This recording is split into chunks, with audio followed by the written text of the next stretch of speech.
পরিবারের সদস্যরা যেটা বলছেন, আরও অভিযোগ যেটা জানাবো যে পুলিশের বিরুদ্ধে অভিযোগের পাশাপাশি যে স্থানীয় বিধায়ক যিনি রয়েছেন, কুলতলির বিধায়ক যার নাম গণেশ মণ্ডল, সেই গণেশ মণ্ডল তৃণমূল কংগ্রেসের বিধায়ক, তার বিরুদ্ধেও কিন্তু এই কুলতলির বাসিন্দারা তারা যেটা অভিযোগ করছেন যে সে এসে রীতিমতো শাসাতে শুরু করে গ্রামবাসীদেরকে। আমাদের যে ছবি আমরা দেখাচ্ছি, যেভাবে দফায় দফায় উত্তেজনা ছড়িয়েছে, একদিকে পুলিশকে ঘিরে বিক্ষোভ, এবং সেই সময় ছবি আমরা দেখাচ্ছি যখন বিধায়ক গণেশ চন্দ্র মণ্ডলকে তাড়া করলেন গ্রামবাসীরা।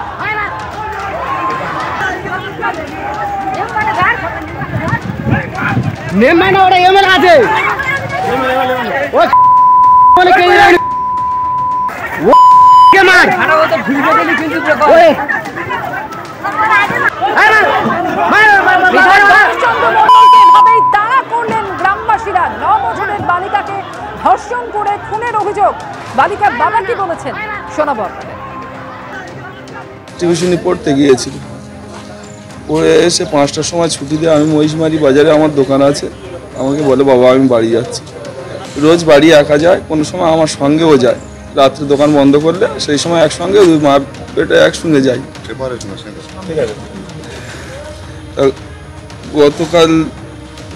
গতকাল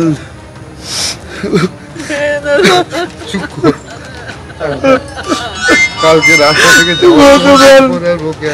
বাড়িতে আর ফিরে যায়নি। আমি বাড়িতে গেলে বাড়ির মেয়েরাও জিজ্ঞাসা করছে ওই মেয়ে আসেনি, আমি বলি না চলে গেছে তো, বলে কই না আসেনি। চারদিকে খোঁজাখুঁজি করার পরে পুলিশ খুঁজে পায় আমার মেয়ে তো।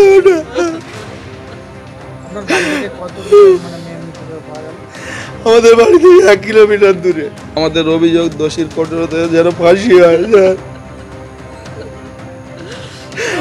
ওইটুকু দুধের শিশু 9 বছর বয়স, 9 বছর বয়স। পরিবারের লোকজন তারা কান্নায় ভেঙে পড়েছেন। 9 বছরের বালিকা, তাকে ধর্ষণ করে খুনের অভিযোগ, আর সেই অভিযোগকে কেন্দ্র করে সকাল থেকে দফায় দফায় উত্তেজনার ছবি আপনাদের সামনে রেখেছি।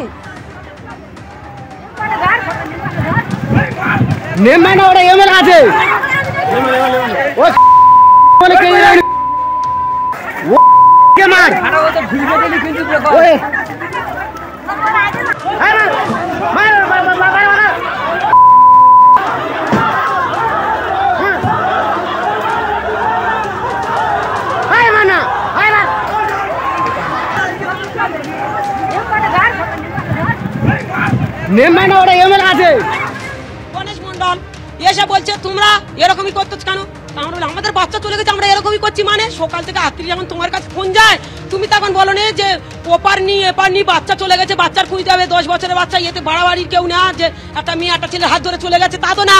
10 বছরের বাচ্চা খুঁজে পাচ্ছে না, মানে সন্ধ্যে থেকে খালি 10 বছরের বাচ্চা তোমার কাছে আসছে, যখন তোমার রিপোর্টটা লিখতে হবে তো বলছে তোমরা এরকমই করছো, তোমাদের অনেক রকমের কেস দিয়ে তোমাদের ইয়ে করবো।